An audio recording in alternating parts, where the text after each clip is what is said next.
My name is Emma Cole. I am 32 years old. For a long time, I believed my life was stable. I believed love meant safety. I believed trust was enough. I was wrong about all of it. I was married to Lucas Reed for 7 years. He was quiet and controlled. He was not romantic, but he was steady. My days were simple. I woke up early, made breakfast, and left for work. In the evening, Lucas and I ate dinner together. My best friend was Nora Hayes.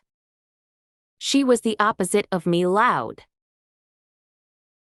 emotional, always in trouble. I helped her many times, and she always promised she would never hurt me.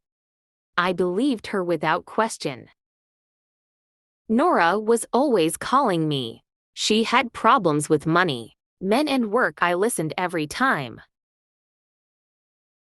I never complained. I thought that was what friendship meant. Then one night she called me crying, "Emma, I lost my job. My boyfriend kicked me out. I have nowhere to go." I felt my heart soften. "Come stay with us," I said. Just for a while. When I told Lucas, he paused. "For how long?"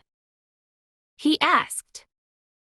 "Until she gets back on her feet," I said. He nodded. Okay, I thought that was kindness. I didn't know it was permission. At first, Nora acted grateful. She hugged me often. She cleaned the house. She cooked meals. She said, "I don't know what I'd do without you." I felt proud of myself. But slowly things changed. She stopped asking before using my things. She wore my clothes. She used my perfume. When I asked, she laughed. "We're like sisters," she said. "Why does it matter?" It did matter. I just didn't say it out loud. She began waiting for Lucas to come home. She sat close to him on the sofa. She laughed at everything he said, even when it wasn't funny. Lucas noticed one night. He said, "Nora is easy to talk to. She listens." I felt a sharp pain in my chest. I listened too. He said nothing for a moment. Then he said, "Not like her." After that, Lucas changed. He stayed longer in the living room with Nora. He answered me late. He looked at his phone when I spoke. When I tried to talk about it, he said, "You're imagining things." Nora said the same thing. "Emma, you're stressed. You work too much." I started doubting myself. I felt guilty for even thinking something was wrong. At night, I lay in bed awake. Lucas turned his back to me. The silence between us felt heavy. One afternoon, I came home early. Lucas and Nora were in the kitchen. They stepped apart quickly when they saw me.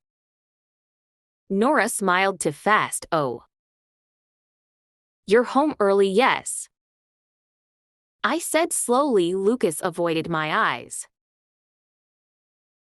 That night, I asked him directly, "Is something going on between you and Nora?"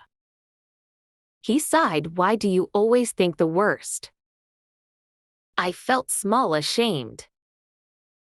I apologized. That apology still hurts me to remember. A week later, I left work early because I had a bad headache. The house was quiet too quiet.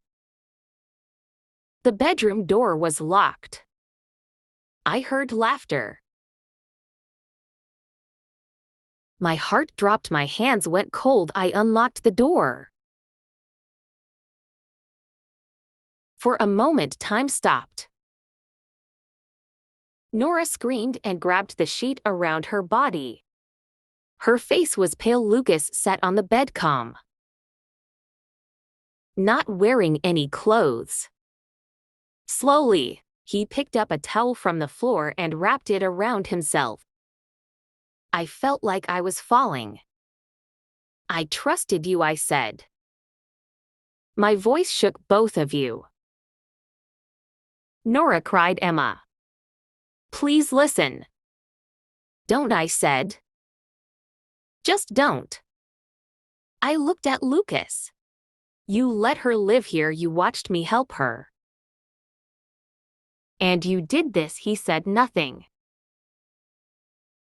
I felt anger, pain, and shame crash over me all at once. "Get out," I said. Nora shook her head. "Emma, get out of my house, both of you now." Nora packed fast, crying loudly. Lucas dressed slowly, calm, like this was a small problem. Before leaving, Nora looked at me and said, "I never thought you'd react like this." That sentence broke something inside me forever. After they left, the house felt empty. I sat on the bed for hours.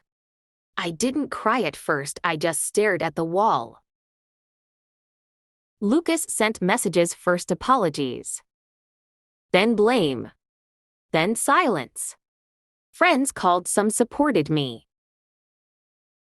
Some asked why I trusted Nora so much. That hurt more than they knew. For days I stayed in the house alone. Every room reminded me of lies. One morning I stood in front of the mirror. I didn't recognize myself. That day I packed my bags.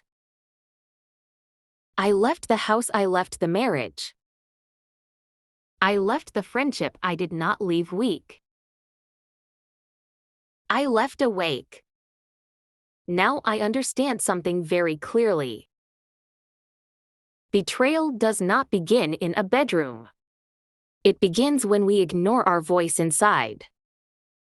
When we choose peace over truth. I lost 2 people I trusted.